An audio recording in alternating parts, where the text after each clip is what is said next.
व्यापारी का पतन और उदय। पंचतंत्र की कहानी। व्यापारी का पतन और उदय। पंचतंत्र। वर्धमान नामक शहर में एक बहुत ही कुशल व्यापारी दंतिल रहता था। राजा को उसकी क्षमताओं के बारे में पता था, जिसके चलते राजा ने उसे राज्य का प्रशासक बना दिया। अपने कुशल तरीकों से व्यापारी दंतिल ने राजा और आम आदमी को बहुत खुश रखा। कुछ समय के बाद व्यापारी दंतिल ने अपनी लड़की का विवाह तय किया। इस उपलक्ष्य में उसने एक बहुत बड़े भोज का आयोजन किया। इस भोज में उसने राज परिवार से लेकर प्रजा तक सभी को आमंत्रित किया। राजघराने का एक सेवक, जो महल में झाड़ू लगाता था, वह भी इस भोज में शामिल हुआ। मगर गलती से वह एक ऐसी कुर्सी पर बैठ गया जो केवल राज परिवार के लिए रखी हुई थी। सेवक को उस कुर्सी पर बैठा देखकर व्यापारी दंतिल को गुस्सा आ जाता है और वह सेवक को दुत्कार कर वह वहां से भागा देता है। सेवक को बड़ी शर्मिंदगी महसूस होती है और वह व्यापारी दंतिल को सबक सिखाने का प्रण लेता है। अगले ही दिन सेवक राजा के कक्ष में झाड़ू लगा रहा होता है। वह राजा को अर्धनिद्रा में देखकर बड़बड़ाना शुरू करता है। वह बोलता है, इस व्यापारी दंतिल की इतनी मजाल कि वह रानी के साथ दुर्व्यवहार करे। ये सुनकर राजा की नींद खुल जाती है और वह सेवक से पूछता है, क्या ये वाकई में सच है? क्या तुमने व्यापारी दंतिल को दुर्व्यवहार करते देखा है? सेवक तुरंत राजा के चरण पकड़ता है और बोलता है, मुझे माफ कर दीजिए, मैं कल रात को सो नहीं पाया। मेरी नींद पूरी नहीं होने के कारण कुछ भी बड़बड़ा रहा था। ये सुनकर राजा सेवक को कुछ नहीं बोलता, लेकिन उसके मन में शक पैदा हो जाता है। उसी दिन से राजा व्यापारी दंतिल के महल में निरंकुश घूमने पर पाबंदी लगा देता है और उसके अधिकार कम कर देता है। अगले दिन जब व्यापारी दंतिल महल में आता है तो उसे संतरिया रोक देते हैं। ये देखकर व्यापारी दंतिल बहुत आश्चर्यचकित होता है। तभी वहीं पर खड़ा हुआ सेवक मजे लेते हुए बोलता है, अरे संतरियों, जानते नहीं ये कौन है? ये बहुत प्रभावशाली व्यक्ति है जो तुम्हें बाहर भी फिंकवा सकते हैं, ठीक वैसे ही जैसा इन्होंने मेरे साथ अपने भोज में किया था।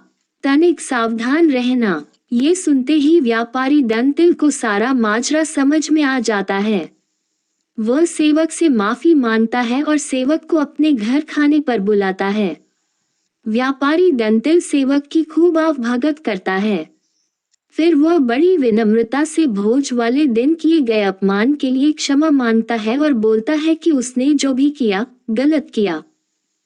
सेवक बहुत खुश होता है और व्यापारी दंतिल से बोलता है, आप चिंता न करें, मैं राजा से आपका खोया हुआ सम्मान आपको जरूर वापस दिलाऊंगा। अगले दिन राजा के कक्ष में झाड़ू लगाते हुआ सेवक फिर से बड़बड़ाने लगता है, हे भगवान, हमारा राजा तो इतना मूर्ख है कि वह गुस्लखाने में खीरे खाता है। ये सुनकर राजा क्रोधित हो जाता है और बोलता है, मूर्ख, तुम्हारी ये हिम्मत! तुम अगर मेरे कक्ष के सेवक ना होते तो तुम्हें नौकरी से निकाल देता। सेवक फिर राजा के चरणों में गिर जाता है और दोबारा कभी ना बड़बड़ाने की कसम खाता है। राजा भी सोचता है कि जब यह मेरे बारे में इतनी गलत बातें बोल सकता है तो इसने व्यापारी दंतिल के बारे में भी गलत बोला होगा। राजा सोचता है कि उसने बेकार में व्यापारी दंतिल को दंड दिया। अगले ही दिन राजा व्यापारी दंतिल को महल में उसकी खोई प्रतिष्ठा वापस दिला देता है। व्यक्ति बड़ा हो या छोटा, हमें हर किसी के साथ समान भाव से ही पेश आना चाहिए। दमनक से यह कथा सुनकर संजीवक ने कहा, ठीक है, तुम जो कहते हो वही करूंगा। तब दमनक उसे साथ लेकर पिंगल के पास आया। बोला, महाराज, मैं संजीवक को ले आया हूँ। संजीवक ने भी पिंगल को नमस्कार किया और पास ही बैठ गया। पिंगल ने संजीवक बैल के ऊपर अपना दाहिना हाथ रखते हुए पूछा, आप इस वन में कहाँ से आए हैं? यहाँ कुशल से तो रहते हैं। संजीवक ने अपनी सारी कथा उसको सुना दी। पिंगल ने उसकी कथा सुनकर उससे कहा कि तुम निडर होकर मेरे द्वारा सुरक्षित इस वन में विचरण करो। इसके बाद पिंगल ने अपने जंगल का राजकाज नए मंत्रियों कर्तक और दमनक को सौंप दिया और खुद संजीवक के साथ आनंद से रहने लगा। संजीवक ने कुछ दिनों में ही अपनी बुद्धि के प्रभाव से जंगली पिंगल की हिंसक आदतें छुड़ाकर उसे ग्राम्य धर्म में लगा दिया। पिंगल भी उसकी बातों में रुचि लेने लगा।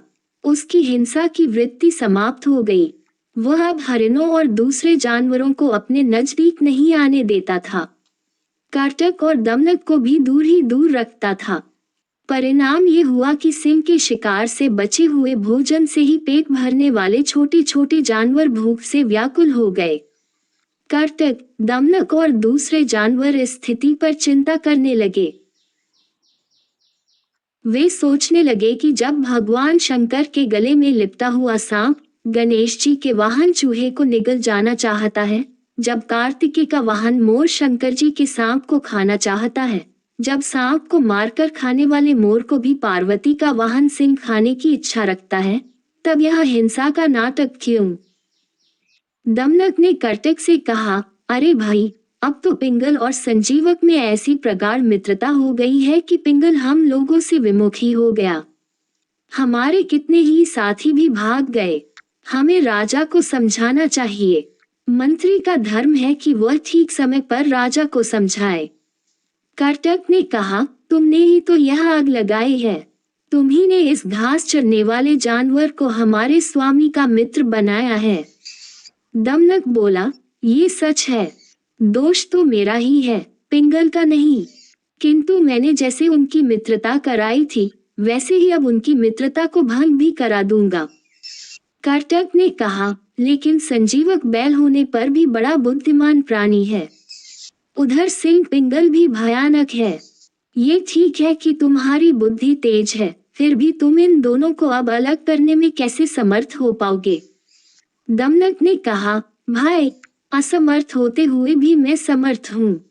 जो काम पराक्रम से पूरा नहीं हो पाता उसे भी चतुर व्यक्ति युक्ति से पूरा कर सकते हैं। जैसे कौए ने सोने के सूत्र के सहारे विषधर काले सांप का अंत कर दिया था। कर्तक ने पूछा, वह कैसे हुआ था? दमनक कहने लगा, दुष्ट सर्प और कौवे अंडस को ये कहा